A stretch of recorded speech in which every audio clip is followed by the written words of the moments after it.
really thankful to Jeremy and Ra and Zeev and Tristan for leading this event, and to all of you for tuning in and joining us this evening. Before I hand things over to our speakers, I would really like to express gratitude to Tristan Sawyer, our moderator, for putting together today's event. Tristan has developed the whole topic for this event, brought together this amazing lineup of artists. So thank you so much, Tristan, for all of your hard work on this. And now I would like to formally introduce him to you all. Tristan Sawyer is a new media artist working in the mediums of physical computing, wearables, and installation work. Sawyer's practice involves design, fabrication, curation, and community outreach. His work addresses various facets of social norms and issues in a poetic manner, challenging viewers' preconceived ideas around difficult topics. Sawyer hopes to continuously engage changing narratives in his work while inspiring new faces and voices within the art world. He graduated with honors from the New Media program at Ryerson University with a specialization in computational and narrative media. Welcome, Tristan. I'll let you take it from here. Thank you, Megan. That was very kind. And thank you everyone for coming to the panel today. I am going to take a moment right now to introduce our speakers, and then I'm going to give a brief rundown of what we'll be talking about before we dive into the questions. So besides myself here on this panel, I am joined by the three lovely speakers that will be engaging in this discussion tonight. We have Jeremy Bailey. He is a Toronto self-proclaimed famous new media artist. And since the early 90s, Jeremy has plowed a compelling and often hilarious road through the various developments of digital communication technologies. His work has been presented wildly, including solo and group exhibitions at the Pancake Gallery in Berlin, the Whitechapel Gallery in London, Lehman, Amsterdam, and the Museum Cordier in Vienna. His commissions include projects in MCA Chicago, FACT in Liverpool, and the New Museum in New York. We are also joined by Raella, who is a digital artist and performance artist and has exhibited extensively at spaces including Image Festival in Toronto, Carlton U Art Gallery, Williams College Museum of Art, Art Basel, the Museum of Onassis Culture and Center in Greece, and Ra has been the recipient of many awards and residencies, the Chalmers Art Fellowship, SSHRC, Canada Council Arts Grants, ArtsLant's George Free Residency in Paris, Studio Das Wies House Residency in Vienna, Media Electronic Residencies in Greece, and Ra is represented by B-Tape. And we are also joined by Zeev Schneider, who is a new media artist working with emerging technologies, often in the context of nonfiction storytelling. She is an alumni, former research fellow, and sometimes lecturer at NYU's ITP program. Her work has been showcased internationally in festivals and museums, including the IDFA Dog Lab, MIT's, Sotheby's, Queen's Museums, and Futurism Berlin. Residencies and fellowships, including the Economist Media Lab, the NYFA, and Pioneer Works, and Zeev is currently a creative technologist at the Brown Institute of Media Innovation. So I hope you're all really excited to hear from them tonight. The topic, of course, is going to be on virtual influencers. And before you hear from our panelists, I'm just going to give a quick rundown about what that actually is. I understand that most people here probably understand the concept, but just so we are all on the same page here, a virtual influencer is a being that is an influencer, but is primarily virtually. That has a form that is primarily virtual. So many of you might be aware of probably the most famous virtual influencer, which you can see on my screen, Little Michaela.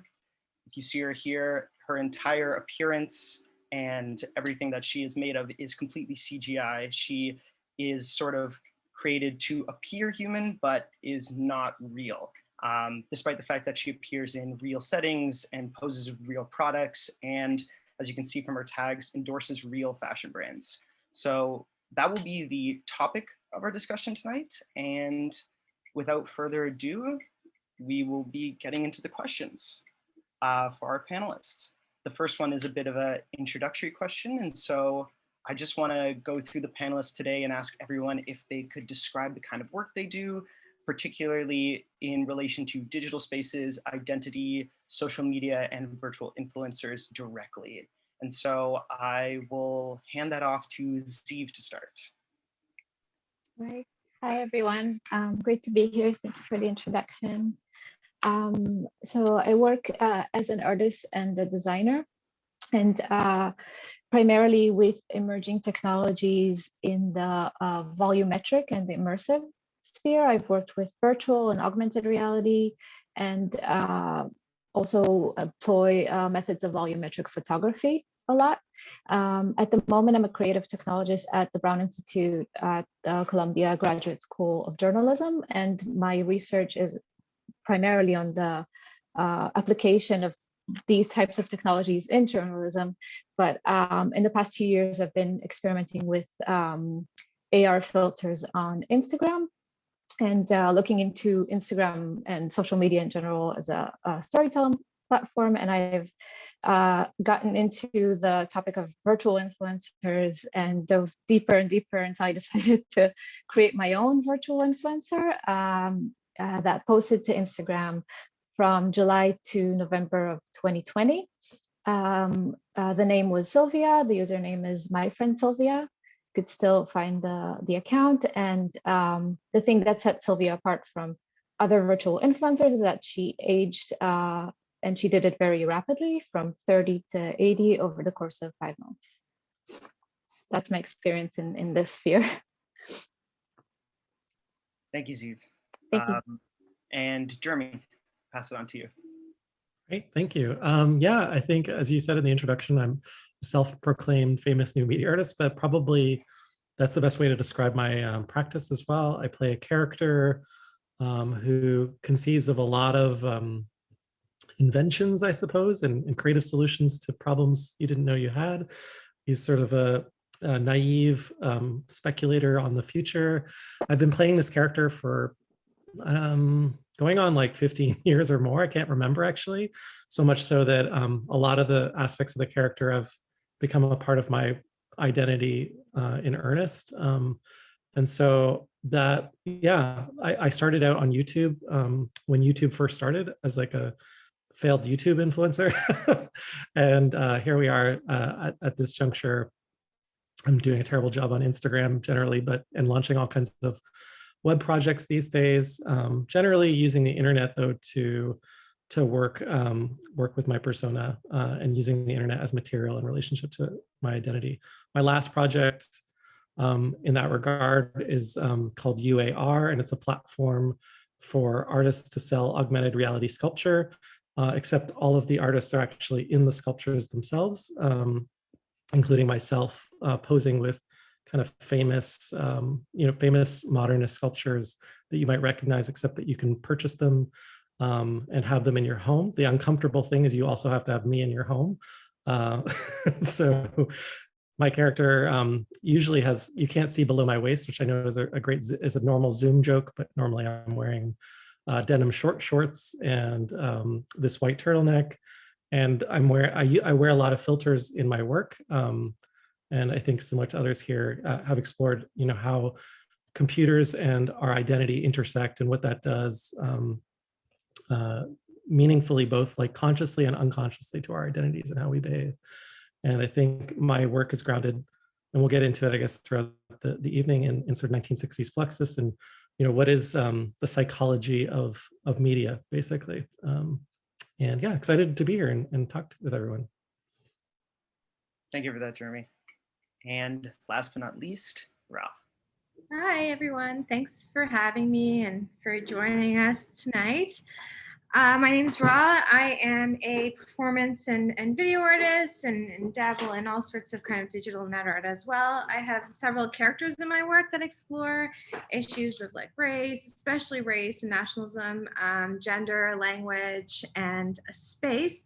Today, I'm most going to be focusing on Oreo and the Oreo Live It White Instagram project, which was active online between 2016 and 2019, and has since just been archived, and it's on Instagram. You can see it. So yeah, I use social apps like Instagram and Tinder as a kind of live interactive sketchbook for character development. There were many types of interventions. In its infant stages, the character just like took selfies, took pictures of food and their shoes and stuff like that, and then the kind of narrative arc, I guess, the climax of the performance was these Tinder interventions. And then the project ended with a series of pieces focusing on nationalism and the use of like hashtags appropriated encoded symbols from nationalist groups, skinheads, and like alt-right groups. So the very last image of that Oreo Instagram project was an image of the character in Heldenplatz in Vienna. And I was there for the Chalmers. And if you don't know that history, that's where Hitler's famous balcony speech happened in 1938, where he called for the kind of annexation of Austria into Nazi Germany and merging the two nations. And I'd walk by this space often, and I always saw people interacting. I mean, taking photos, tourists taking photos, selfies of themselves in the space. And I was kind of uncomfortable watching this performance. And so I went online and I found this. I was following the hashtag Heldenplatz, and I found this image of a blonde woman followed by the hashtag blue skies, blue eyes, pagan girl, Aryan girl, hashtag 14, hashtag 88. And for those of you who, may or may not know, Hitler did reference a lot of pagan symbols, and the hashtag 14 and the hashtag 88 are the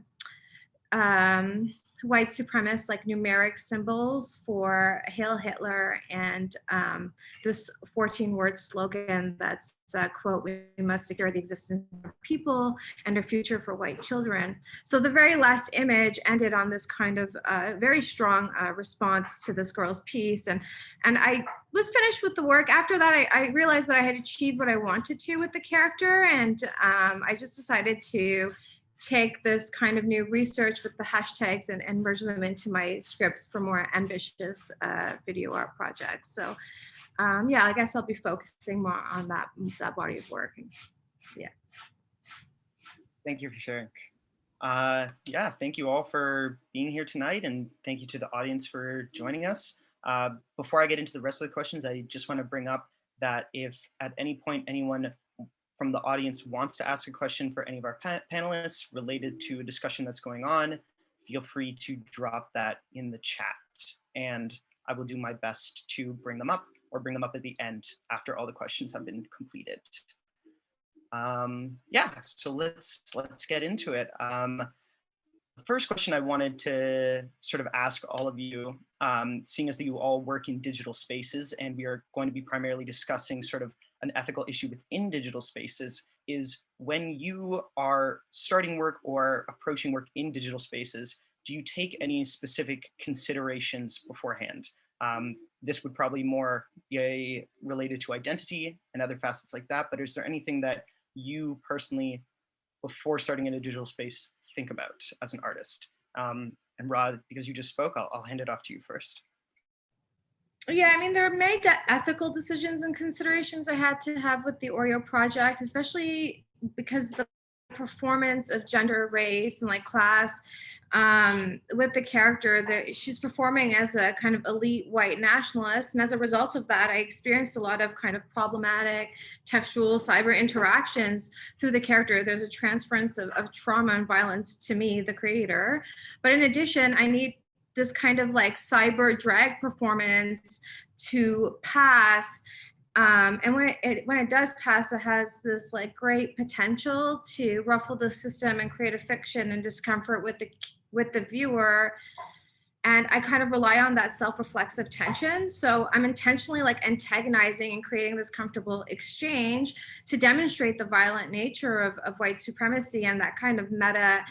And yeah, those ethical considerations has to be thought through, because it's difficult to navigate. And on the other side of it, you really have to ask yourself, like, who is this performance servicing, and how much of this you want to go through yourself.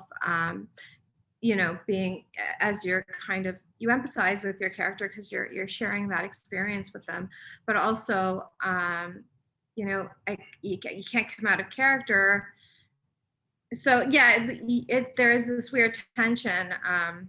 Yeah, lots of things to consider there. So I think that was one of the hardest things when working with the character.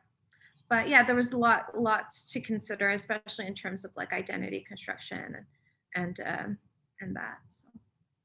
For sure, for sure. And Jeremy, you also work in character online. Have you experienced something similar?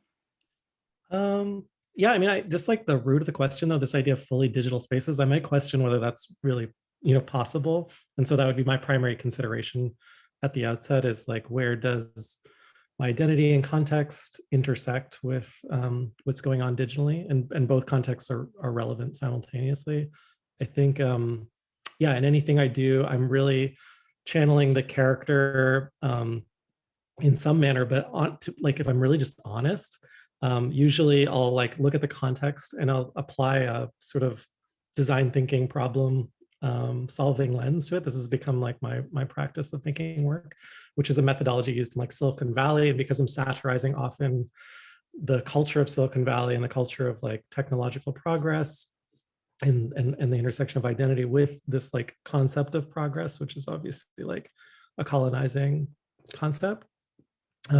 My first impulse within that framework is usually like satirical, like usually ends up being, sounds like a really good idea. And then like a second later, you're like, oh, my impulses are actually like terrible. So I would say that to boil it down, like as a, like what appears to be white male projecting character, my initial reflections on that identity within that context usually end up performing power, right? And so if I'm usually my character is trying to dismantle power in some way or unsettle normalcy, that's the like critical lens. The non-critical lens is like, what is my natural impulse? Well, my natural impulse is probably to expropriate or like harm in some way. And then that ends up becoming the root of a satire that I explore in the work online. It's like a really short form definition of it, but it always starts with like, what is my worst impulse? And then I try and take that on and be critical of it. Yeah, that makes sense. And to Ziv as well. So for me, actually, Sylvia was my first time experimenting or working in this like performance of identity type of space. I mean, until then, I was pretty much constructing or reconstructing also like physical spaces in virtual reality or thinking of building a virtual space. And in that sense, like I was kind of more focused on fidelity or how I interpret a space or how I work with certain software to portray a space and how the software like how I work with the software, I guess. In the sense of my considerations when creating Sylvia, the things that were on my mind is that this she was trying to embed herself into this existing landscape of virtual beings, virtual influencers on Instagram. And so she had to kind of mimic ways of being that I identified, using language that exists out there. When shaping her identity, I tried to keep it as authentic to my lived experience as possible. And so that affected character design choices when it came to like ethnicity or her profession.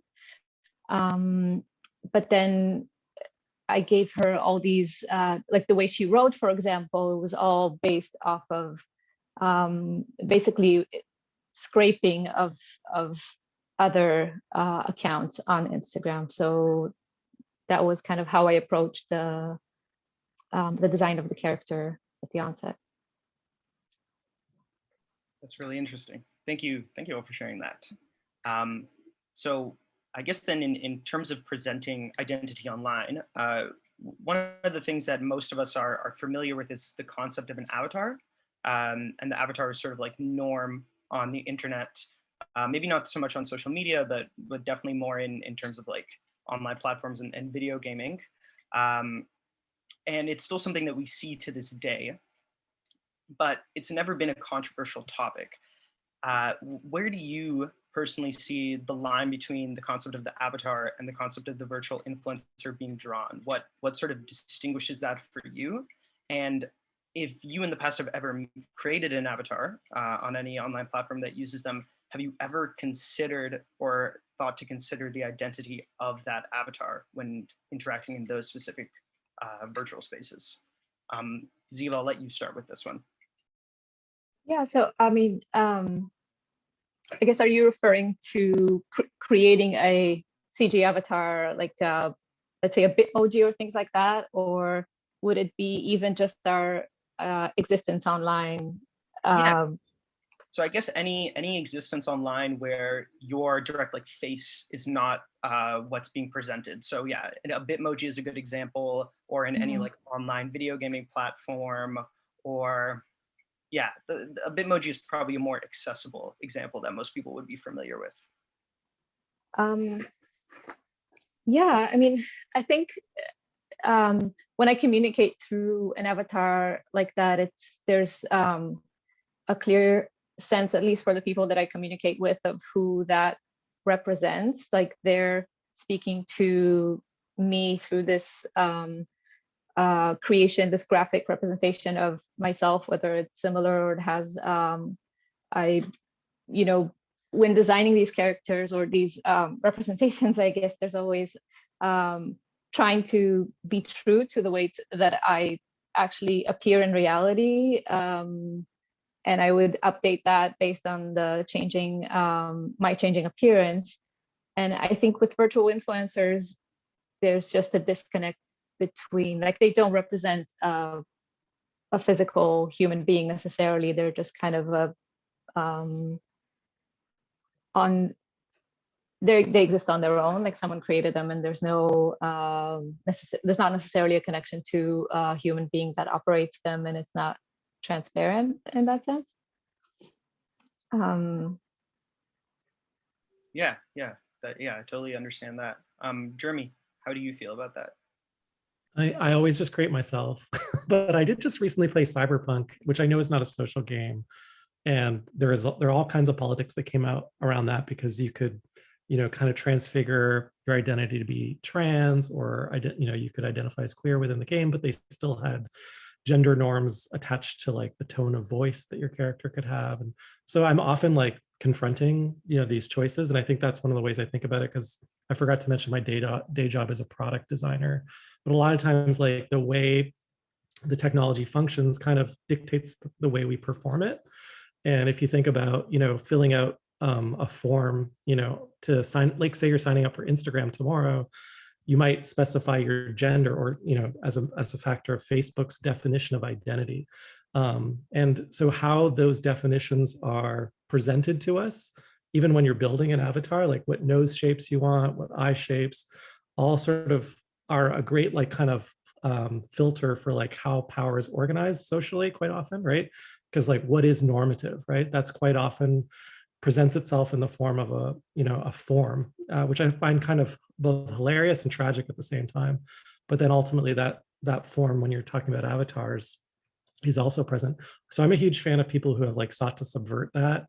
Like a name that comes to mind is someone like Angela Washko, who would give these feminist talks in World of Warcraft during Gamergate, to really confront, where the hostility was at, those who were engaging in the subversion of identity, in a hostile way, using Avatar actually to obfuscate responsibility, which, it can go both ways. If you think about the flip side, if we think back to like the invention of drag or drag performance, stuff where people without power, quite often people of color, were doing, like think of Paris is Burning or something like that, where you might appropriate the identity of someone powerful as a manner of subverting lack of access to that power or privilege. I think the flip side is also true. So those are kind of the two things I'm always kind of thinking about whenever I think about avatars, and what does that avatar represent in terms of social power? Thank you. Yeah, that's a lot of great information there. The Gamergate example was particularly interesting. I've thought about that one a lot as well. And Ra, how would you answer this? Yeah, well, with Oreo, I did, she did have a bit moji. I think for any one of my characters as a performance artist and someone who's done, you know, live performance in drag, as well as more like scripted performances in film, and with more like elaborate characters and design and stuff like that. I'm always having to think about every kind of aesthetic decision, character building techniques, backstory, picking a name, considering their voice, considering the texture of the performance, the physicality, the hairstyle, the skin tone, what strategies they're using. So to riff off Jeremy a bit, like using camp aesthetics and humor, and how I'm, you know, using how I'm putting myself in perhaps like a power position by being the one who tells the joke, you know, rather than being the end of it. So yeah, there are definitely these very intentional you know, decisions, both aesthetically and in the tools, the various tools that I use to develop these characters and their language and their unique traits. Yeah, so yeah, I think. Yeah, I like that you and Jeremy both mentioned drag sort of as this example of like a non-digital avatar experience, and those sort of like, as Jeremy was bringing up, the reclamation of power through that experience. So in a way, then because a virtual influencer isn't exactly reclamating anything, and as Z was bringing up, they sort of like obfuscate the power or obfuscate themselves away from, you know, being attached to any other identity. They sort of like lose anything that the avatar can bring to, I don't know, sort of, yeah, differing from those structures. Yeah, that's really interesting. Thank you. On the next question then, you know, kind of like playing off of what Z was saying about the obfuscation, virtual influencers sort of operate in this gray area where they are both seemingly transparent in their existence, that they share online, they sort of divulge all aspects of their life, but they are at the same time almost hyper anonymous, for the fact that, knowing that they aren't real, their creators are often not, even if they are public about the fact that they, the identities of the creators are public, they're not often broadcasted through those influencers. And it takes a lot of work to sort of like dig up who is behind a lot of these influencers as well. And so it creates sort of this paradox of both hyper transparency and hyper anonymity within virtual influencers. How do you as creators respond to this paradox? And I'll throw it to Z first, just maybe in relation to how you thought about it when creating your virtual influencer. Yeah, so when you say hyper transparency, I don't think that there's any virtual influencer that actually states this is a CGI render, this is a render. There's none of that. There's mostly terms that are a little misleading and vague, like robot or AI, when there's actually not really, most of the time, not any AI that's being employed. And so I think, yeah, there's not really transparency about that. But I also am not sure that if creators were to fully disclose that, you know, this is an account dedicated to the progression or the life of a computer generated character that's being rendered, like if people were to, you know, tune into that, so that that obscure nature, that vague nature of the description actually kind of serves these beings and kind of really thrive in confusion. And so, yeah, with my specific project, because it kind of was embedded in this world, was kind of meant to subvert and critique, and so I kind of assumed the characteristics of other characters and the way they were talking about themselves, but then tried to do something different. So the character kind of started the same way that others did, and the way she also wrote and talked and promoted products was the same, but she did some things different to point out, the ageism that's built into the way we design virtual beings. So, but in the sense of the transparency, she was acting in the same way that they all are. And I got to learn how, by interacting with users who are interacting with virtual influencer or a robot, I kind of got to learn about the confusion that people are experiencing. And there were some friendships developed between Sylvia and her followers, who are, some of them are teens, and they think that robots are perfect friends, like better than human beings, but they're not understanding exactly what goes into making this character that you're interacting with. Yeah, absolutely. Yeah, we're going to dive into sort of the confusion of the audience later. That was a good point to bring up. Well, yeah, one thing I want to just like reiterate for the rest of the responses in terms of transparency. I guess I more mean that these influencers sort of appear transparent in how they show, as if transparency, as if like if you were a human showing online, to be perceived as transparent by kind of divulging a lot of detail about your life. But you're right. I loved your point about the fact that none of them ever called themselves CGI influencers, that they'd love to go by the terms of robots, and even the sort of the companies that create them, they call themselves like digital actor hubs and stuff like that, instead of just like CGI influencer creators or something. They sort of hide behind this like morphed language to distance themselves from what they really are. Jeremy, I'd love to hear your response to the prompt. I love that thought too. And I was thinking, like, I was trying to think of an example, and then I was thinking of like, well, what are the examples of like train wrecks in that space? And do you remember Microsoft Tay? Do you remember that character? It was like one of the first failed experiments in a brand appropriating a bot identity, and Tay like was AI, so super progressive in like the mind of technologists. But then like the fan base, quote unquote, of Tay figured out that Tay's like learning model was like flawed, in that it would just, whatever it heard, it would like repeat back. And so they started trolling Tay by like saying racist things to Tay, and then Tay eventually became this like horrible monster.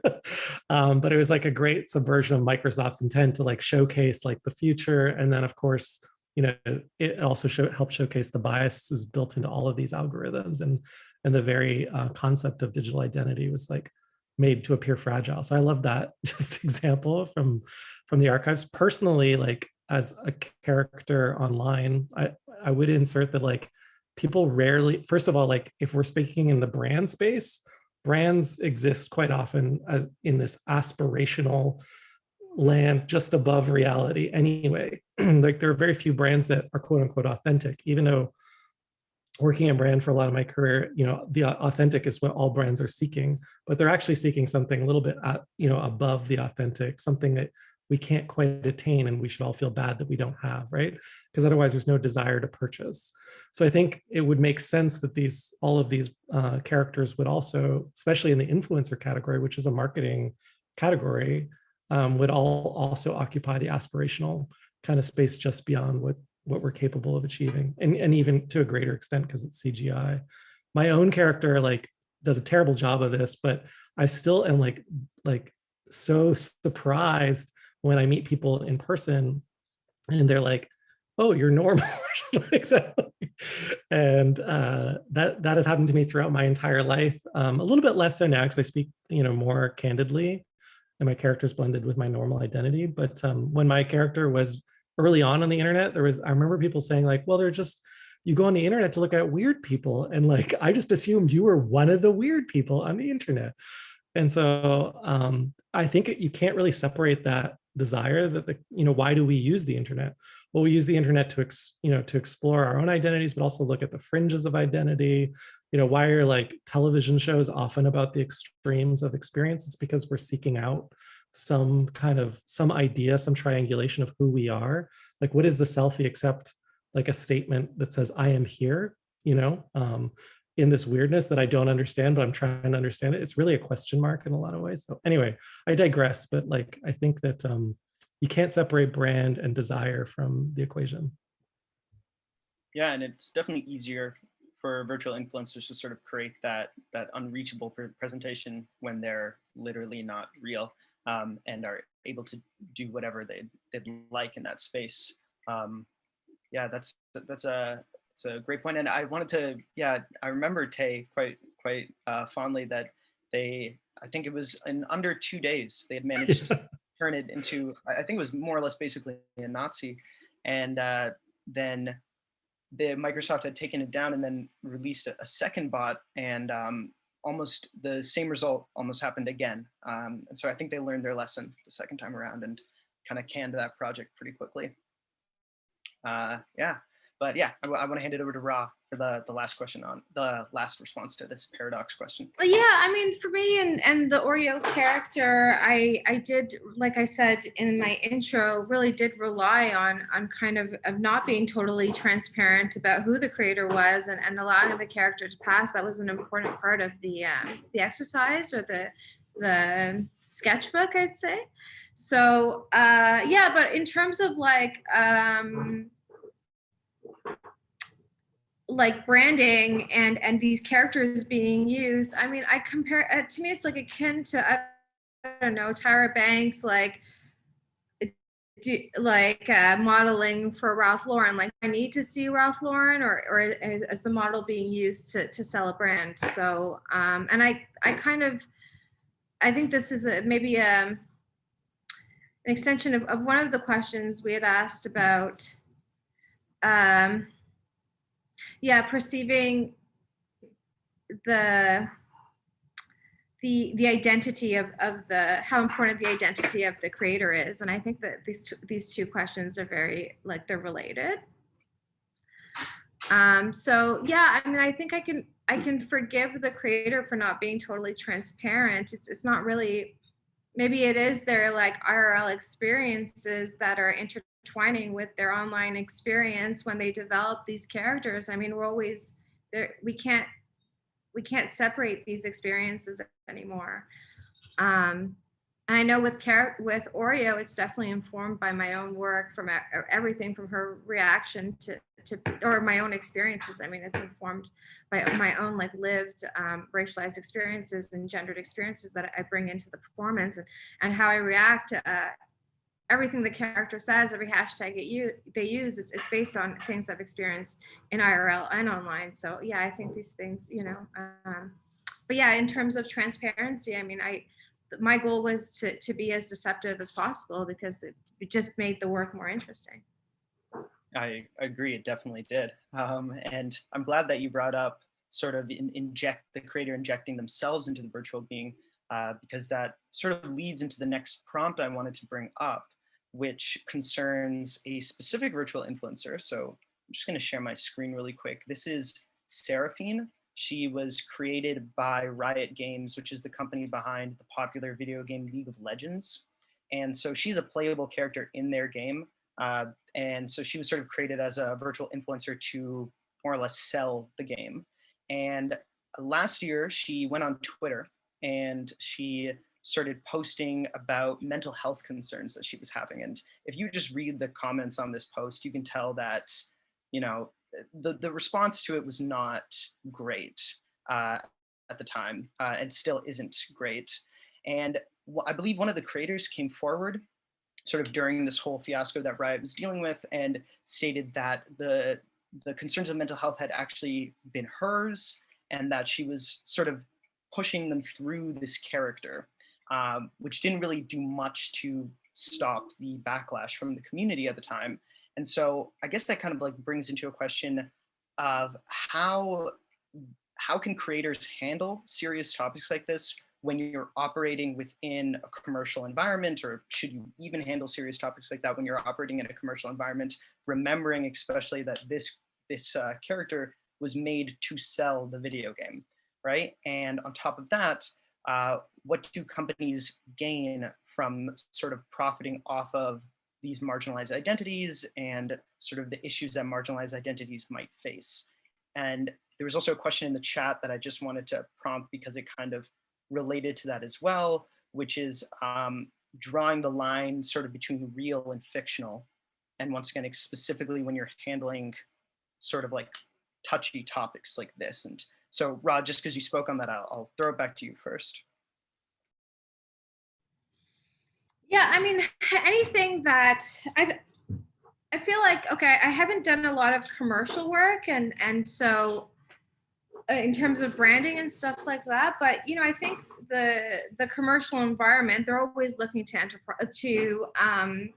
profit, and I think if they can profit off anything that's in trend, that's kind of what they're always trying to do, is capitalize trending topics and like popular discourse and mainstream media. One thing that I thought was interesting was, you know, does this help to one kind of destigmatize mental health issues? And if we empathize with this character and this non-human being, could this be a positive step towards fostering like a solidarity or a harmony amongst all beings? You know, that's on one end of the spectrum. On the other side, though, I always thinking that, especially with like the most recent conversations with mental health becoming more mainstream in the discourse, and things like racial politics and you know, Me Too movements and all of this kind of, there's that these companies are making products to capitalize off the plight of these marginalized communities. I'm always I doubt the sincerity of it. I doubt their commitment to raising awareness and social change. But on the other hand, like, should commercial companies stay apolitical? Like, don't they have a responsibility as well, just like anyone, to contribute to contemporary discourse and what, you know, and use their medium to amplify Black voices or to shed light on issues of mental health? So I mean, there's a lot there. I think I'm left with more questions, wondering, you know, about how things are being represented, more than if anyone's capitalizing off of them. You know, are things being properly and adequately represented? I think I'd be more concerned. Sorry, I think someone had their mic on. Okay, sorry. Yeah, that is a great point. I was going to say something about that. That, yeah, I want to believe too that, you know, in reference to Seraphine directly, that the creators at Riot, specifically the ones who made the decision to put in her mental health concerns, had good intentions behind it. But as you said, it sort of just brings up more questions than not about whose responsibility is this, and you know, it becomes so touchy that you want to think that they should just stay away from it altogether. But you know, reliance of duty and having such a large platform, it almost feels like there's no right answer there. And Ziva, I feel like I saw you ready to say something, so I'll hand it off to you next. Yeah, well, in regards to Seraphine, there was another case that's worth mentioning where there's a person that claims that their identity was used to create the character.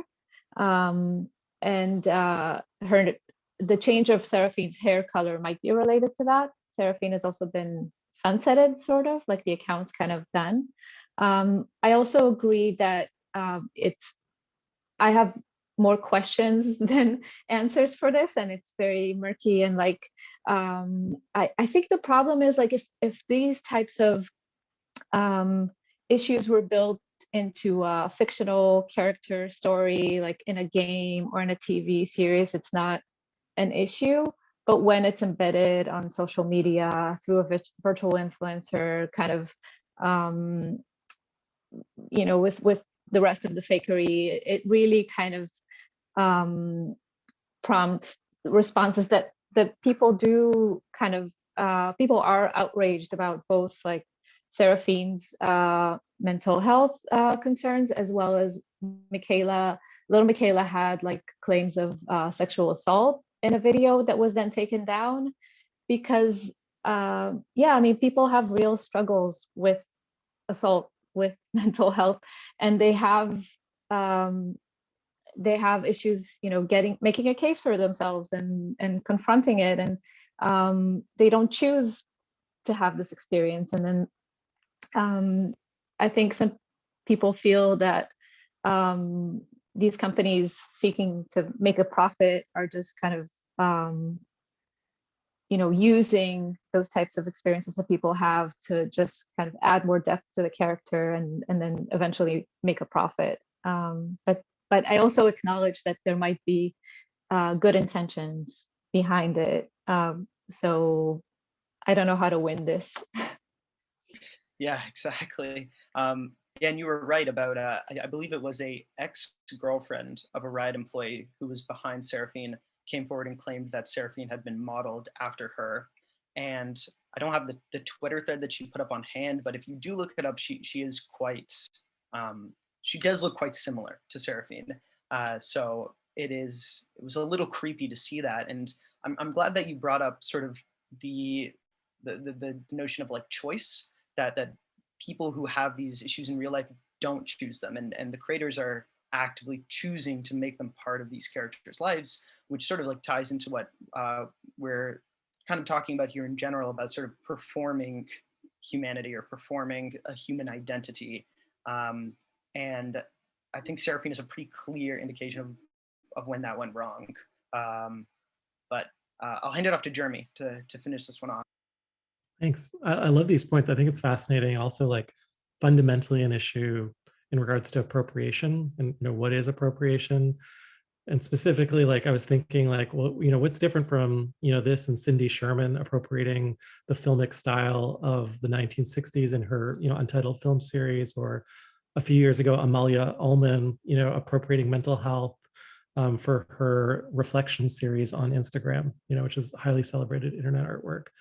And then, you know, considering that it seems to be about power asymmetry, like who has the power, right? When an emerging artist does it, they're probably coming from a position with less power. Of course, power is like such a complicated thing. And I think that's why we're kind of like tongue-tied on it. But I'm also reminded in the corporate context, just this last summer, you know, following Black Lives Matter protests, the folks at Snap, which is called Snap now, right? The people who make Snapchat, you know, several Black employees created a filter for Juneteenth, which, do you remember this, like smile to break the chains filter?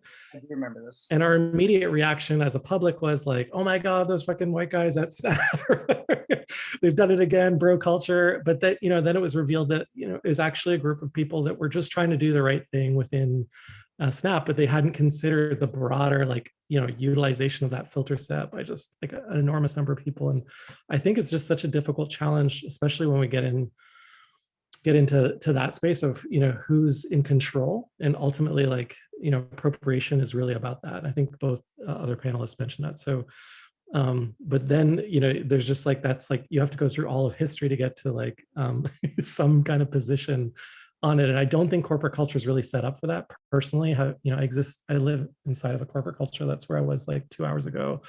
And these conversations, like, they're getting better, but like, they're still in the basement. You know, like, it is a very, like, there are a lot of stairs ahead. I think you have to start somewhere though, and it's part of how culture advances. And as artists, I think we're supposed to be at the forefront discussing these things. So, you know, that's why we're here, but happy to be here. Yeah, more often than not, though, they get it wrong, right? Because it just doesn't make sense. And we assume that a corporation is a brand, is like almost like a unified force, but it's made up of lots of different people. But that's why you see like Google unionizing now, right? Like, you're getting to this point where the identities within organizations are starting to fragment, and people are trying to figure out, like, what do we stand for? What do we want to do? So it's interesting times, I think. Yeah, and I think it's that same sort of fracturedness, that the fact that we do view corporations as sort of like one entity, like that is Google, but we forget that they are sort of broken actually on the inside up into many, many different voices and many, many different opinions. And I think that that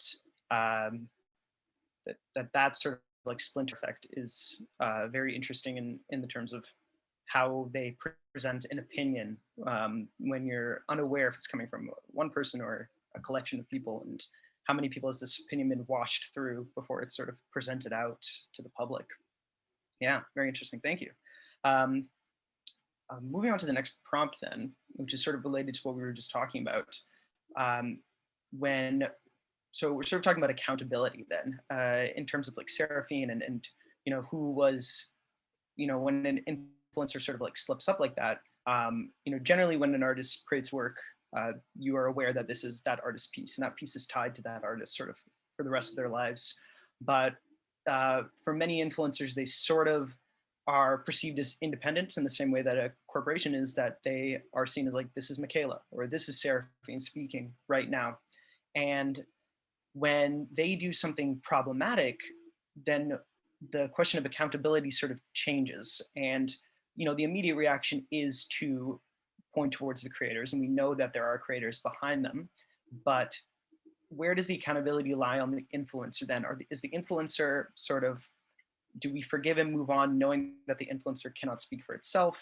Can we forgive influencers when they make mistakes like that, if their identity is a certain way and they, present problematic, they make problematic choices? Where does accountability fall when, everything is sort of being shoveled through this one being, not knowing how many voices are actually being pushed onto it? I'll throw this one to Ra first. Yeah, I mean, I'm not sure influencer has much agency, especially if they're being constructed and manipulated in the background. Like, you could get mad at Oreo, for example, for the things that she say, but I think you'd have to look to me for some accountability as to why those things are being said. This question actually reminded me of the work of, so I was reflecting on the work of Jordan Wolfson, which is a real violence like VR piece that was in the Whitney Biennial in 2017, where the artist is like brutally beating this animatronic doll. And it's a really vicious and gratuitous display of violence. And I remember experiencing this work and then asking, questioning why I just had to experience this. Like, is there a political or moral stance? There was the soundtrack to the piece has like a Hebrew chant that's sung during Hanukkah. So I was like, oh, it must be about anti-Semitism. Like, that's where I went. And then I looked to the artist in hopes of some accountability for this behavior, and there is none. No position at all, no political or moral stance. In fact, totally refrains from it. Basically, this is trauma art for trauma tourism. And I don't know, it just felt like, I think his response was something about how he wanted to emulate the violence he sees on YouTube and ISIS videos and Quentin Tarantino movies and stuff like that. And it's like, well, this isn't insufficient.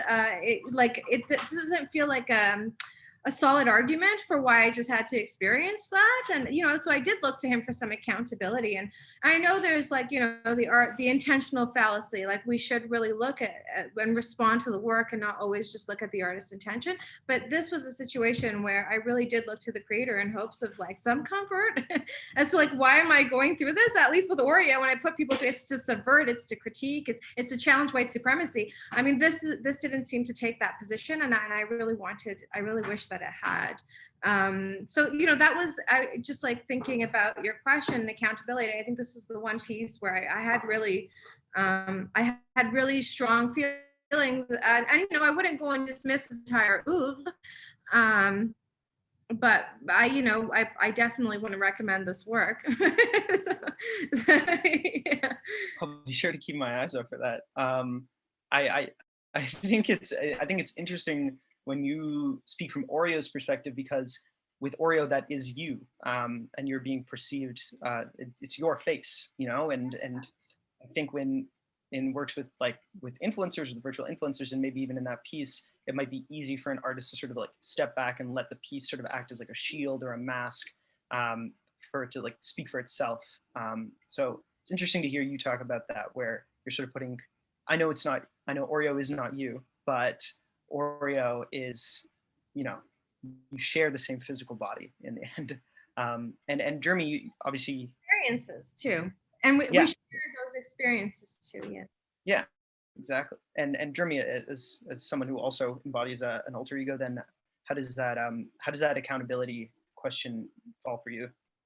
I remember, when I was in grad school, people used to say like, hey, Jeremy, like the more you win, the more we lose, right? Like, because it is the ultimate like exit strategy. Like, oh yeah, it was just a character that did that, right?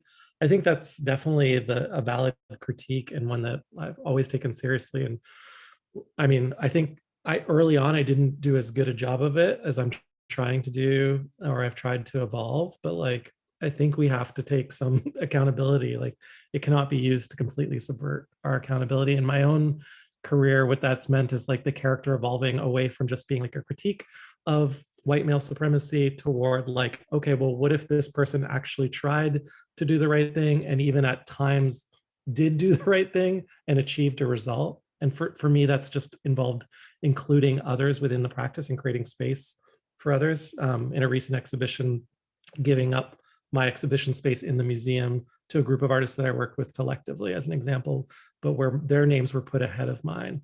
But I think like you have to have those strategies in your work. You can't just sort of imagine it doesn't matter. I think to Ra's point, it has to be a part of your intent at the outset. But otherwise, I think like if we look at the opposite angle where you might not have any power and you're using persona to create that space for yourself to perform power, I think it can be a great way to explore other spaces and to do things that wouldn't otherwise be possible.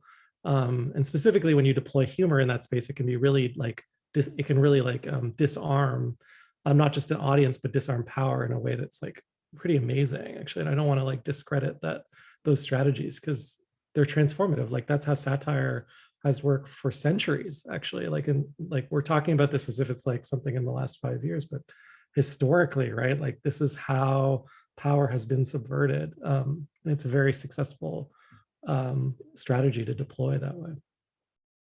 Yeah, I love that point that, as much as we are talking about a phenomena that is probably only come around in the last, I think under the last decade, those strategies have been portrayed through other medias for as long as humans have been trying to be something that's not themselves.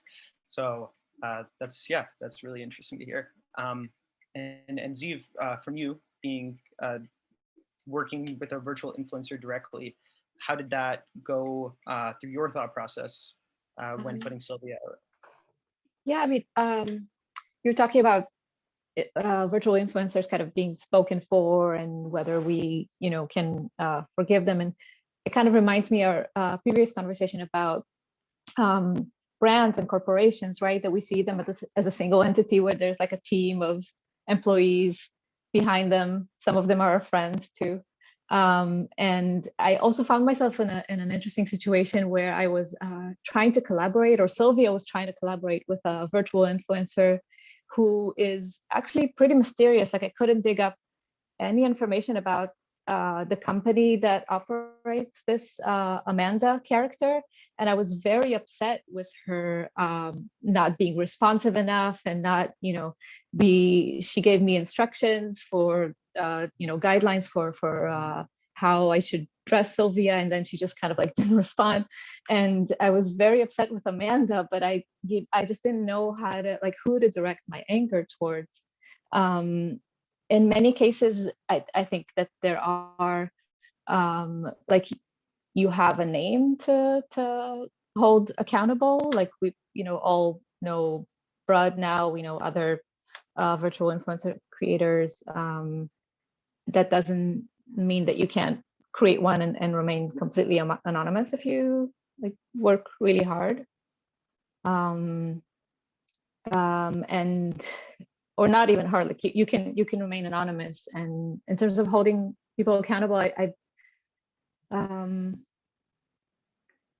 like on a legal perspective, on the advertising perspective, I'm just not sure.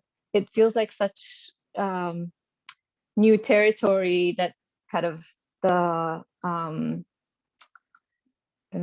whether to call it like legislation or like guidelines for how to go about this space are still not there. Like, for example, influencers usually come with a track record of recommending products and having some credibility that people follow them for, and they're able to test products, and people have some faith in them. But then when you have a virtual character, that they're not using a face cream, that they're not actually like applying all these things,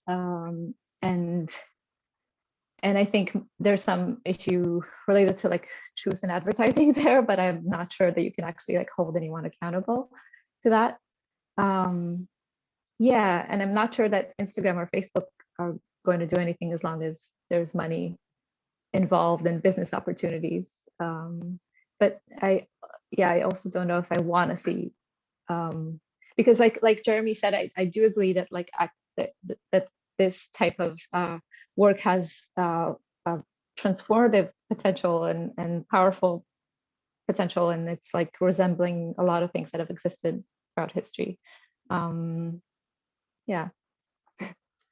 Yeah, and Jeremy just brought up the great points of La Turbo Vendo and the Guerrilla Girls, who sort of like operated in anonymity through their practice for years. And you would obviously argue that the anonymity of those specific creators has aided in their practice and has sort of like aided in the intent of their practice and has given them powers that, at least from my perspective, specifically think of the Guerrilla Girls, their anonymity has definitely given them power to do the work that they wouldn't be able to without embodying sort of alter egos or other personas, which is, really interesting to think about. Did you want to speak on that at all, Jeremy? No, just that like while we were talking, the Guerrilla Girls came to mind as like you expressly require the anonymity for the critique to function, like ultimately, because it could be dangerous to reveal the identities in some contexts as well. And that again like speaks to the historic nature of this debate, but it does seem to come back to who's in power. So if you have power and you're anonymous, that seems like total jerk move. And if you're without power and you're utilizing alternate identity, it's a tactic or strategy that you can deploy. Yeah, for sure. And I guess that's kind of why it feels like a jerk move of a company. It utilizes anonymity in that regard. And I wanted to jump back to Ziva. I thought it was interesting that your immediate reaction was to be upset with the influencer when she wasn't replying, because I think we can't help but project sort of like humanness to something that looks human. It's just sort of like part of our natural reaction. And that actually leads right into the next prompt I wanted to bring up about sort of like the perception in that way that, so there was this study done by Fullscreen back in 2019 where they had revealed that 42% of Gen Z and millennial social media users who were following virtual influencers or had followed a virtual influencer in the past cited that they did not know that the influencer that they were following at the time was CGI. And so I'm going to share my screen for a specific virtual influencer that I wanted to bring up for this. So this is Ima. And I remember when I first saw Ima, I think this is with her brother. His name is Plastic Boy, I'm pretty sure. They look like eerily real. You can almost not tell in some photos that this is not a real person. And so I guess as hyper virtual influencers like her, you see there she is, and it's like almost impossible to tell in this picture that she isn't a real person. And so with hyper realistic influencers like Ima, what responsibility do you think then, and I feel like we've brushed over this question already, but is there a responsibility, or what responsibility do the creators have to like run home that this is not a real person? And are there any like striking ethical concerns that come from, hiding that? Ima does use the word in her bio. I believe she calls herself, a virtual girl. So it's close to it is the truth, but it's not 100% transparent. So yeah, I'd like to hear what you guys have to think about that one. I'll throw that back to Z first. Yeah, I agree that even when there's some level of disclosure, it's always things that are pretty vague, like virtual girl. It's like when I tell people about virtual influencers, they're like, oh, like social media influencers, right? That's like digital, virtual, it's all the same.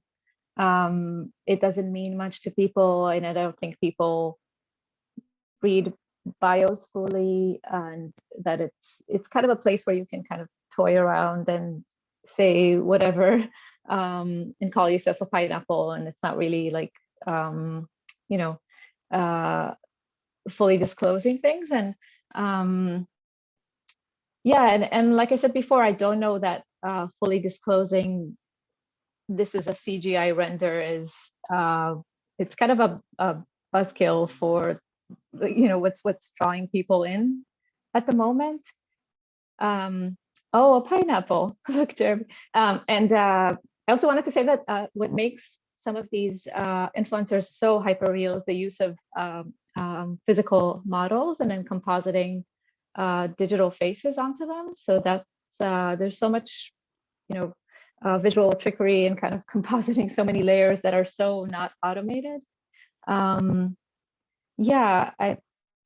I'm not sure what's the solution for disclosing just the right amount of information for people to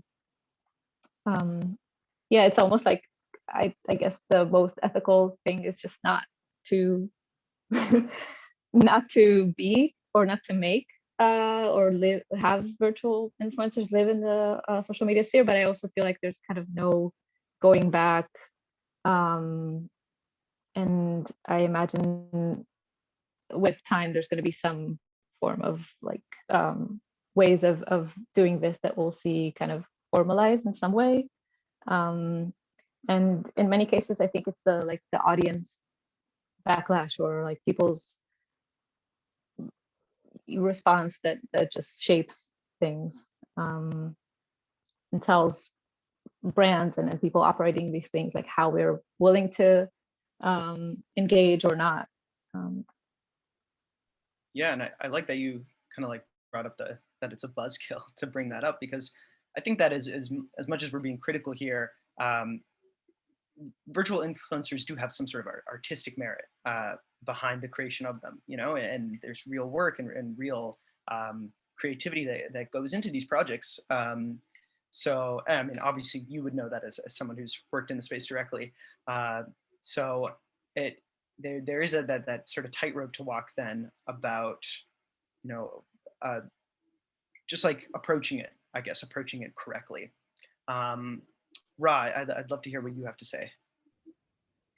Yeah, I mean, I think I'd be, again, like, and I said this before, I'd be more interested in evaluating them in moral terms with regards to how they express a particular like attitude or a message, rather than like whether or not the character passes or reaches that point of like the uncanny valley. I mean, I think there's, like you said, it's part of the aesthetic kind of properties or the techniques that they're using to create these very hyper real images. And I think that like when it passes, it's really compelling, especially some of them that you showed me. I was like, wow, like, yeah, that looks like little Michaela, she's a bit more, it looks like more of a CGI render, but this one had a really clean finish, which is super impressive. I mean, the artistry behind that, it would be a shame to dismiss. And I don't think it's like morally reprehensible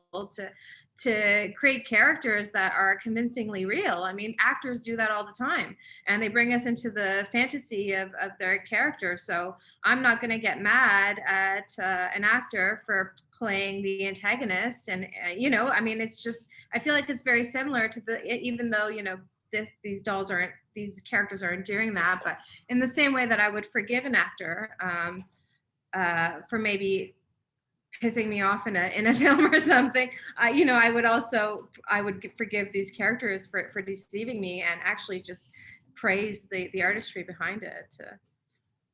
Yeah.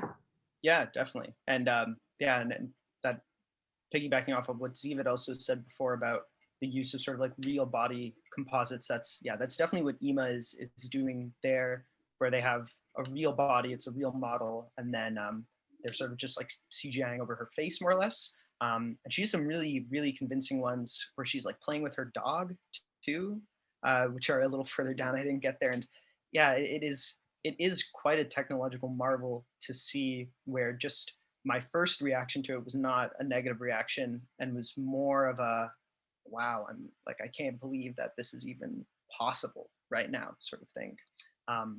I'll pass it up to Jeremy to finish this one off. I don't know what to say, but I just kept thinking about like Tupac the whole time, and like what a desecration of like who owns Tupac and why can't, you know, I don't know, is someone going to own my body after I die or something like that? But you know, what is real, I think probably in an era of deep fakes, is a question similar to what is privacy, in an era with the internet, where we're probably, you know, it's probably a matter of our right to know in some, you know, in some way. Like there's probably some policy or governance we need to apply against this.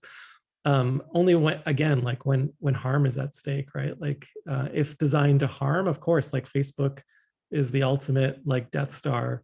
When designed to connect me with my grandmother, it's a fantastic you know, platform. So that's the, yeah, that's kind of what I've been thinking about while everyone else has been responding. Yeah, intent is always a good thing to think about. And yeah, I feel like maybe when we get to a point where the virtual influencers breach into real life and they're that convincing still, they're walking the streets, then we'll have to really start It's cracking coming. down on It's definitely coming. AR, that's yeah. what it's all about. Yeah. Like Hatsune Miku, or like that, is that her name? You know, the Yeah, Japanese hologram pop star. Yeah. yeah. I feel She's like a lot of, performing. yeah, and a lot of her fans think of her as just as real as anything else, right? They go to the live concert. Why would you go to the live concert for a hologram? Doesn't make any sense, right? She was at last year's Coachella at which Oh, was right. Yeah. interesting to see. And yeah, and the Tupac hologram as well, of like bringing him back on stage. That one always made me think about like who consented to that sort of recreation, because obviously Tupac, right? Yeah. So you know, that draws in like a whole other ethical question about, you know, and even in like movies and stuff, when we've seen sort of like reanimations of like dead actors, and the Star Wars movies, you know, famously brought back 2 deceased actors recently through sort of like deepfake technology, and there was an ethical debate about both of those. And so I think that, yeah, that all kind of comes in together there. For the next prompt, this was brought up in the chat, but I'm gonna bring it up into the prompt anyways. There was a question about Cameron James Wolfson, who is the creator. He's a lead editor at The Digital, which is a company that creates virtual influencers. And he's sort of come into some controversy, and I'll show some images in a sec. And he's been sort of like non-transparent, I guess, about who he's behind. But so this is, oh, here. This is one of the influencers that he is known for. This is Kofi.Graham. He's also created another one named Shudu.Graham. And I'm sure she's on here. Yeah. And so they are, you know, very noticeably very attractive, and they're very Black influencers. And Cameron James Wolfson is very noticeably not Black. I'm not sure if this photo of him is even real, or if it is also a render. I cannot tell, and I've tried looking and have not found an answer. But so he's sort of like fallen into this controversy of what is now sort of a new topic, a new addition to the internet discourse around ethics called digital blackface. And so, as like, you know, being these influencers are an extension of their creator, which is Cameron, he has been accused multiple times about these practices and about not being transparent that he is the creator behind these influencers. And that term has been sort of arised on the internet around other discussions. It came up off of the audio on TikTok and off of reaction images that contained Black characters and Black people being used by non-Black people. And so Cameron sort of has fallen into this same discussion.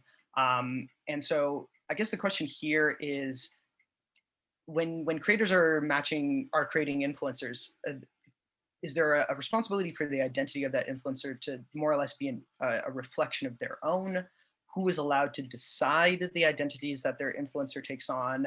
And what does that mean even further on the question of creator transparency? And another one thing I want to bring up in just sort of direct response to Kofi is sort of this like conversation around how this can lead into fetishism in a way, where Kofi is like very obviously sexualized.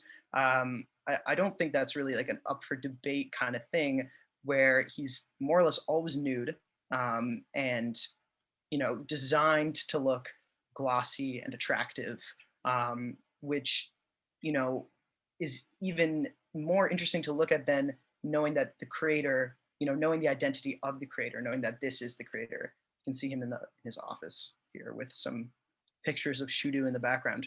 So yeah, just going off of that term digital blackface, and just sort of Cameron's identity not matching the identity of the influencer he's created, where do the rules sort of around that apply?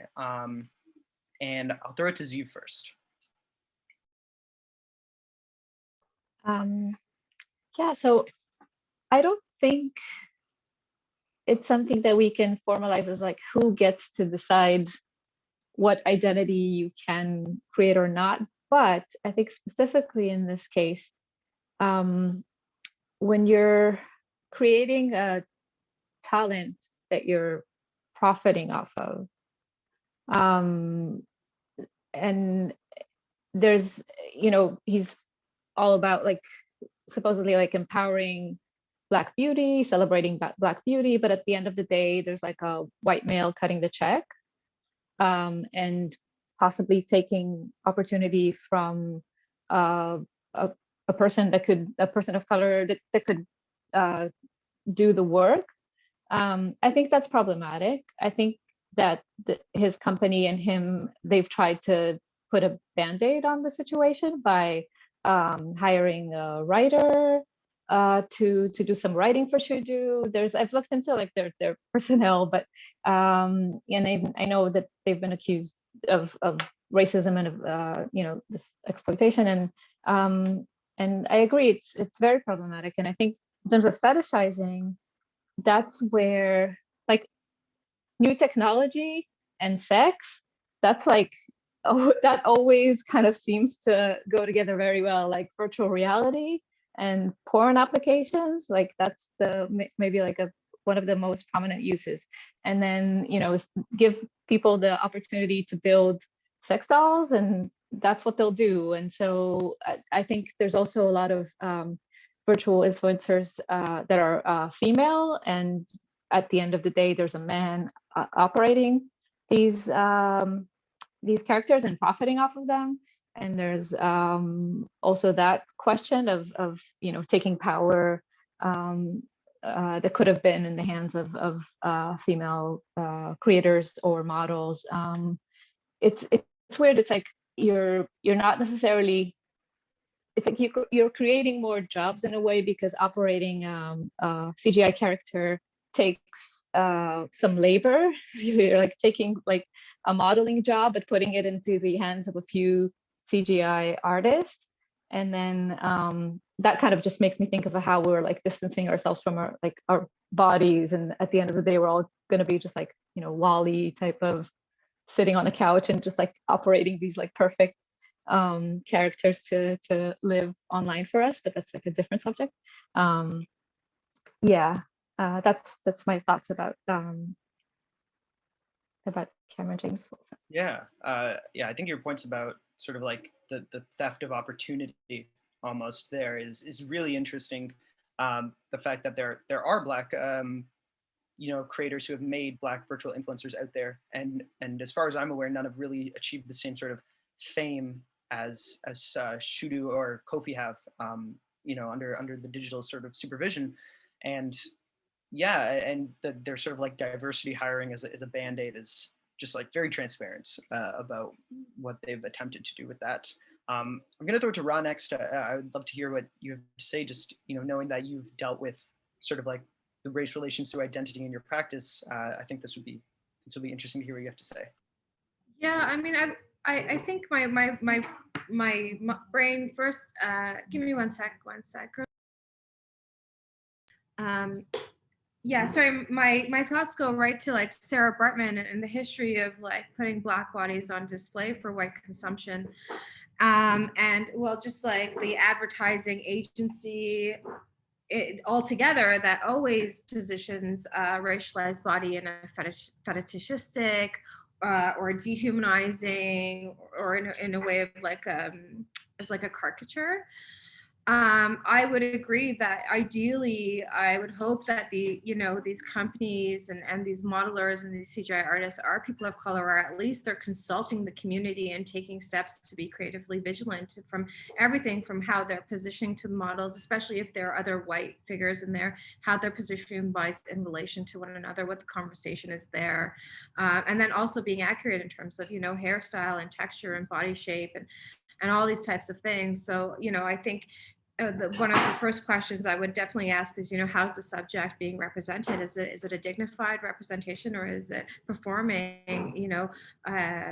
century-long narratives that are either Orientalist or racist, and that kind of historical misrepresentation. So, yeah, I think those, one thing that you brought up was the positioning of the body and the sexualization of that, and that kind of aerial view is even very like a vulnerable shot. It didn't feel so dignified, and I think that would be another, it's like if you're going to show these subjects, how are you going to do it in a way that humanizes them, instead of like, so yeah, I'd say that's.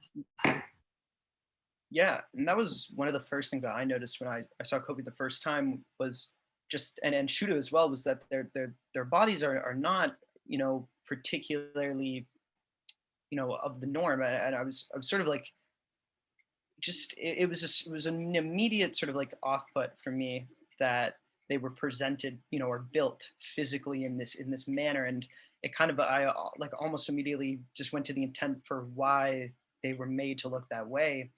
Because I knew it wasn't just like an aesthetic choice. I don't know, something about it just felt like it wasn't just an aesthetic choice. And Shudu was originally created, I believe, to be like a high fashion model, but Kofi's sort of like presentation, and yeah, as you said, like the views, like the top down angles of him, and just sort of like his like overall physique, I couldn't help but think that wouldn't have been the route that would have been taken if it was created by, an artist that didn't have ulterior motives into his inception. But I'll throw it to Jeremy to finish this prompt off. Yeah, I think everyone is, I don't know how much I can add, except that if we feel uncomfortable, I think this is one of those ones where it's like, it's so obviously racist and white supremacist in some way. I think of like in the art world equivalent, like Dana Schutz presenting the Emmett Till painting at the Whitney Biennial as like, that's not yours. That image does not belong to you, and you can't abuse that image for the sake of, it's almost like a Jordan Peterson debate that I don't really want to, or style debate that I don't really want to get into, right? Where it's like, there is no merit, like just like put the merit at zero and move on kind of thing. But I think within, art history, that's where I would ground it, where it's quite often been a white male painting a female prostitute, as Ross, stated earlier, or eroticizing, some non-Western body for the sake of Western consumption. I'm sorry to use the term West and East because that's an invention, of that supremacist voice as well. I think on the opposite side, you have people like Mapplethorpe or some, who reposition bodies in ways that did make, sense within their own context, right? And so that image belonged to them, right? So I know that like one of the things we talked about prior to this was that on TikTok, we're all super bothered that like, you know, the digital blackface thing is oftentimes like appropriating hip hop culture and doing like a dance that was originally presented by, you know, through viral memes by someone that owns that culture, and then it gets kind of like transfigured or transmogrified, you know, as a meme and a viral thing. I think that is like one place where it's a little murkier, but probably still, you know, fits into the same, you know, aesthetic problem space, which is this doesn't belong to you. Stop, just stop, right? Like it's like don't really need to. How long do we have to debate it for? You know? Yeah, absolutely. And I also found that the TikTok argument in the beginning, just sort of like the first place I saw that term come up, was a very murky water, specifically in reference to like the audio. And then there was that whole controversy about the renegade dance that came up later on. I think that was earlier this year, and how it had been sort of like pushed through the system and completely disconnected from its original Black creator. Before I continue, I just want to be conscious of time. I'm aware that it's 8:30 now. So for all audience members there, I'm going to take a question from the chat, and then we have one more prompt. But it is 8:30 and the panel was advertised till 8:30. So I don't want anyone to feel uncomfortable if you must leave. But I'm just going to bring up one question from the chat because it relates to what we were just talking about. And I'll throw it to anyone who has anything to say on it. But do you think it's possible to explore different ethnicities or races in a respectful manner? You know, as easy as it seems to be with gender. If anyone has anything on that, just feel free to jump in. It's the most recent message in the chat. Explore by performing or like creating a documentary about migrant experiences and giving voice to these communities. I mean, I think that you need to be clear about what that means. How are you intending to explore? Are you creating spaces for a discursive exchange, or are you the voice of the movement? Right, because like, that brings like the Danish. You know, that's not your story to tell. Because I think that brings into whole things about hijacking sort of identities and stuff like that as well. Yeah, is it appropriative? Like,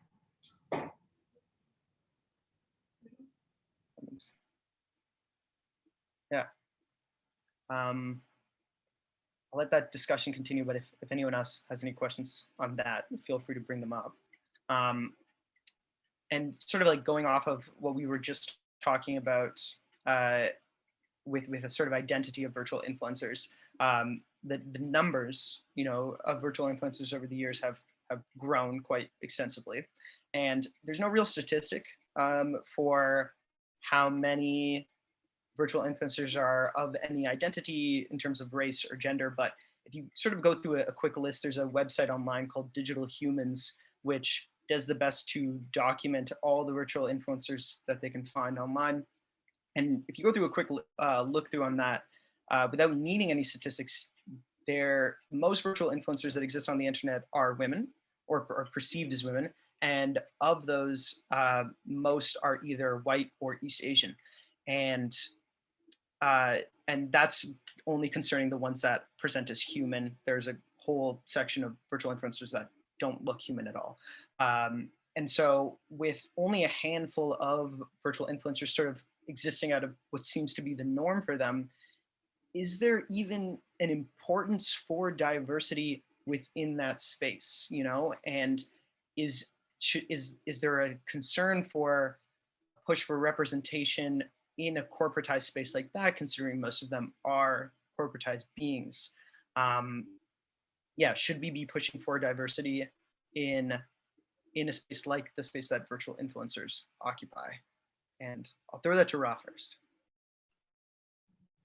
Well, unless we're going to totally, you know, delink and not participate, I know we could stop seeking validation from a broken system and asking to be a part of it. But on the other hand, I think it's important to have diverse representation, proper representation to educate the audience, and also to see yourself in your visual and virtual culture. I think it's important. You know, when I was growing up, the only brown reference I had was like a Princess Jasmine. Like there was no like Mindy Kaling, like when I was growing up, it was all 90s anorexic, white, heroin chic supermodels. And I didn't see myself at all in visual culture. And I think that definitely took its toll on my self-worth. So I think absolutely, representation is important unless we challenge the system altogether and completely delink. Yeah, absolutely. And I think even like tying back to the prompt before about, just people not being aware of some of these influencers being real, that's a whole different issue on its own, but I would even pursue that representation could be even more important if the perception isn't clear. I'll throw it to Jeremy next. Okay, thanks. Yeah, I do. I really agree with what Ross saying too, in terms of like the history of media has been pretty normative, right? Like if we, and then we're talking about this narrow section of history, but in terms of, user generated content, that is our primary media now. And you wouldn't want it. We don't want like the Brady Bunch for, 2021. I keep thinking like in my corporate job, working at a tech company, we did some brand work. And at some point we realized like every brand just had variations on blue people in their like illustrations. It was like, different variations of like alien blue looking people. And that was the solution to like, we don't want to acknowledge that race exists. And I think, that's obviously like, seems so transparently obvious that it's worse not to acknowledge than to acknowledge that there are, these, beautiful differences between people. And normativity is not what we're seeking. Like that is not the ultimate outcome. So yeah, I would say as long as there are more participants, like as long as the tools are, I always talk about like, the democracy of like the ability to create, like the space to do so. And in theory, that's what the internet was designed for. Outside of the military industrial complex version of its design, like, but the other part, the utopia that was projected in the 1990s was like, hey, this is going to be how we get to meet people outside of our bubbles, and how we have, we can share experiences more readily across the globe. Yeah, absolutely. Your point about blue people made me think of sort of like emojis, and even more closely about The Simpsons and how they're yellow, but very obviously just supposed to be white, considering that all the people of color, like Apu in the show, have real skin tones. So it kind of completely fails in their attempt to sort of avoid assigning race to those characters. Yeah. And I'll throw it to Zeev to finish this off. Yeah, I mean, I agree with what's been said, and I think diversity is important, but it's also like the matter of how it's done, and going back to like, corporations trying to do good, but also throwing out some bandage solution out there, and like creating like who creates the characters, and also just how they're being portrayed, I think is important.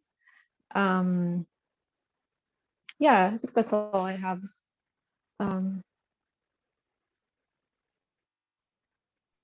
Yeah, for sure. Yeah. Of course. I think, will always be that concern of like a wider portrayal, which there's a question in the chat which sort of brings into that, where someone's asking, people are refusing to do documentaries about their communities out of fear of being exploited. So it's kind of difficult to integrate this need for a wider discussion. If anyone has anything they want to say to that.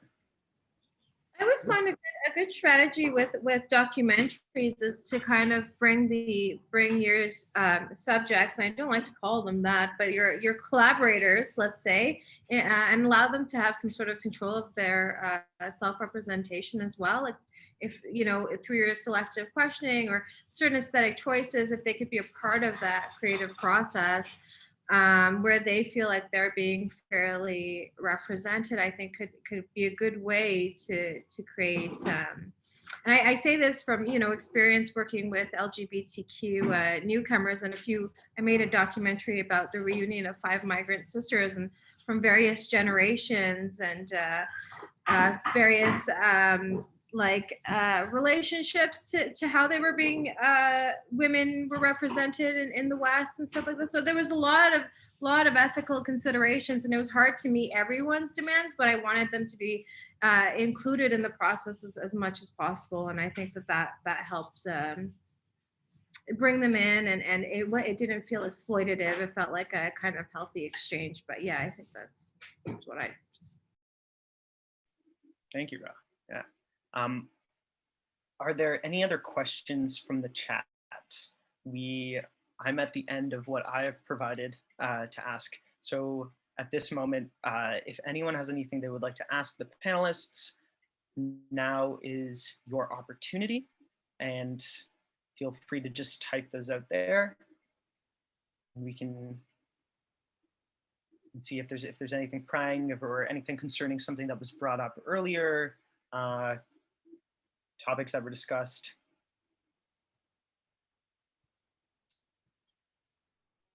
Oh yeah, I put a reflection because I think my Maplethorpe comment actually might have been like a bad one, like not right, because there's some romanticization in that work of the Black body that, just thinking through it personally, apologies if that was offensive to anyone, but upon further reflection, I think it might be problematic.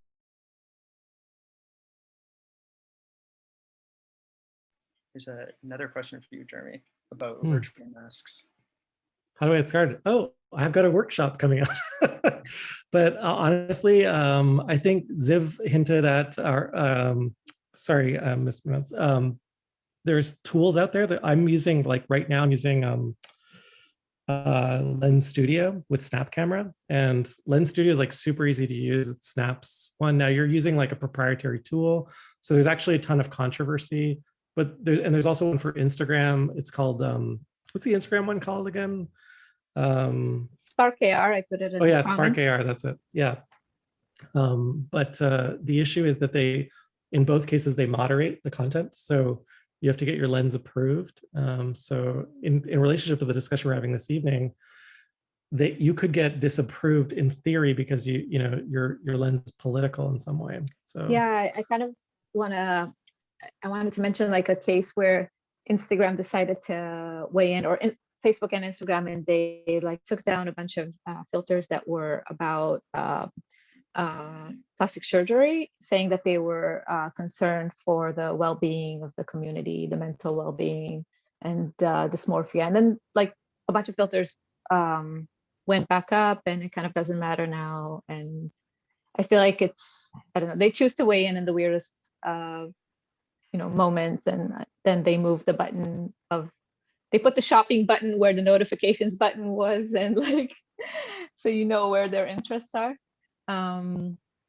Yeah, so and then they have to kind of approve your content, but I think it's easier with Snap. Yeah, and I have to disclose, like, I'm an official Snap influencer or whatever, so but they've worked with a lot of art. I don't know, I don't want to shill for them, but I do use them versus Instagram because they paid me. That's the only difference. Like, shut up and pay me is like kind of a favorite thing.